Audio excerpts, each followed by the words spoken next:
Hello అందరికీ ఎలా ఉన్నారు? సో, నేను విజయవాడలో బబ్బూరి గ్రౌండ్స్‌లో పెట్టిన అయోధ్య రామ మందిర్ సెట్టింగ్‌కి వచ్చాను. మీకు కనిపిస్తున్న టైటానిక్ ఇంకా లండన్ బ్రిడ్జ్ గురించి పార్ట్ 2లో చెప్తాను. సో, ఇది పార్ట్ 1 అనమాట. So, out side and inside temple దగ్గర ఇలా పోస్టర్స్ పెట్టారు రామాయణం సీన్స్ గురించి. సో, చాలా డీటెయిల్డ్‌గా మంచిగా ఉన్నాయన్నమాట. చిన్న పిల్లలకి చెప్పేటప్పుడు ఒక్కొక్క పిక్చర్ చూపించి ఆ సీన్ గురించి ఎక్స్‌ప్లెయిన్ చేయొచ్చు. So, ego out side and inside ఇలా ఫ్లవర్ డెకరేషన్ మరియు ఇలా వుడ్ డెకరేషన్ చాలా బాగుంది. అందరూ విజిట్ చేయవలసిన ప్లేసే. సో, టికెట్ వచ్చేసరికి పర్సన్‌కి రూ. 100, 3 ఇయర్స్ కన్నా తక్కువ ఉన్న వాళ్ళకి ఫ్రీ ఎంట్రన్స్. సో, ఎంట్రన్స్ ఇలా ఉందనమాట.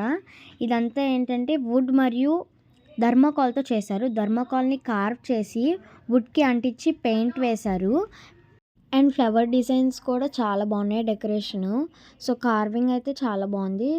ఫోటోస్ దిగడానికి కూడా చాలా కన్వీనియంట్‌గా ఉంది. సో, ఇలా ఉన్నారనమాట దేవుడు. చాలా బాగున్నారు. కార్వింగ్ మాత్రం చాలా డీటెయిల్డ్‌గా ఎంత హార్డ్ వర్క్ చేసుంటారు. చాలా బాగుందనమాట. నాకైతే చాలా నచ్చింది. సో, దేవుడు చూడండి అసలు ఎంత క్లియర్‌గా కనిపిస్తున్నారు. నాకైతే చాలా నచ్చారు. సో, ఈ పోస్టర్స్ అన్నీ బాగా డీటెయిల్డ్‌గా చాలా బాగున్నాయి. నాకైతే నచ్చాయి అనమాట. సో, ఇవన్నీ ఒక్కొక్క సీన్ గురించి చూస్తే అర్థమయ్యేలాగా పెట్టాడనమాట. సో, చాలా బాగున్నాయి ఇవి. చిన్న పిల్లలకి చెప్పేటప్పుడు సీన్ చూపించి ఈ పోస్టర్ చూపించి సీన్ గురించి సింపుల్‌గా చెప్పచ్చు. సో, ఇదంతా చాలా నచ్చింది. ఈ సెటప్ మాత్రం చాలా బాగుందనమాట. ఒక్కొక్క డీటెయిల్ అవన్నీ చాలా నచ్చాయి. సో, మీరైతే తప్పకుండా విజిట్ చేయాలి ఈ ప్లేస్‌ని. ఈ ప్లేస్ ఫిబ్రవరి 28 దాకా ఉంచుతారనమాట ఈ 3.